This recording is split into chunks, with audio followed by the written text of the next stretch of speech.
Hey, Grace Bible Church, this is your July 11th video blog and your weekly ministry update. Today I want to talk a little bit about the topic of faith.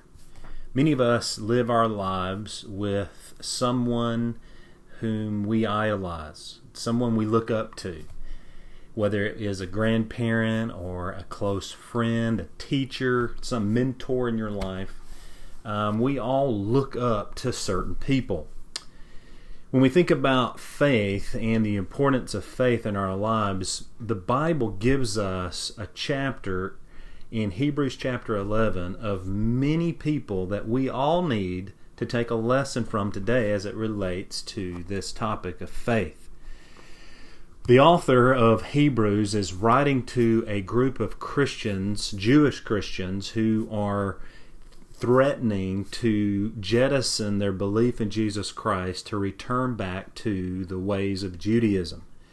And the author, in his masterful way, in chapter 11, begins to talk about how salvation from the beginning of time, with Adam and Eve and Cain and Abel and Noah and Abraham and Moses and all of the patriarchs that we read about in Hebrews chapter 11, and points out that the Christian walk has always been one of faith. The essence of the Christian life, as I said, is one of faith, and that's why Hebrews 11, we often call it the heroes of the faith, because every one of them that is listed in this great chapter speaks to their faith in God. It is made quite clear in Hebrews 11 verses 1 to 2, and I'm going to read that to you. It says this: "Now faith is the assurance of things hoped for, and the conviction of things not seen. For by it the men of old gained approval." So the author is arguing and saying that salvation has never been by works. Salvation has never been something that man has done to earn God's favor. It always been by faith. And we see right after these verses, the author begins to show us that Abel was a man of faith, Noah was a man of faith, Moses was a man of faith, Abraham was a man of faith.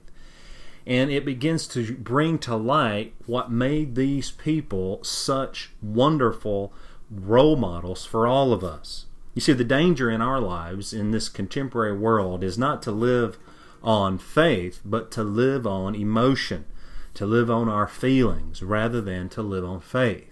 Now, let's take, for example, our brother Abraham.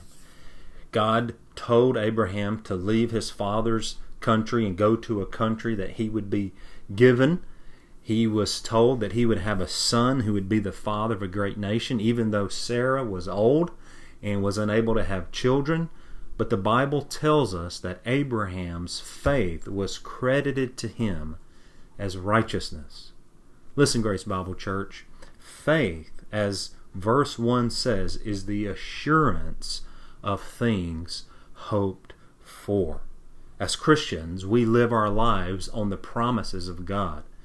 And the promises of God for us as a church to consider today is the promise that God made to us that He would build His church.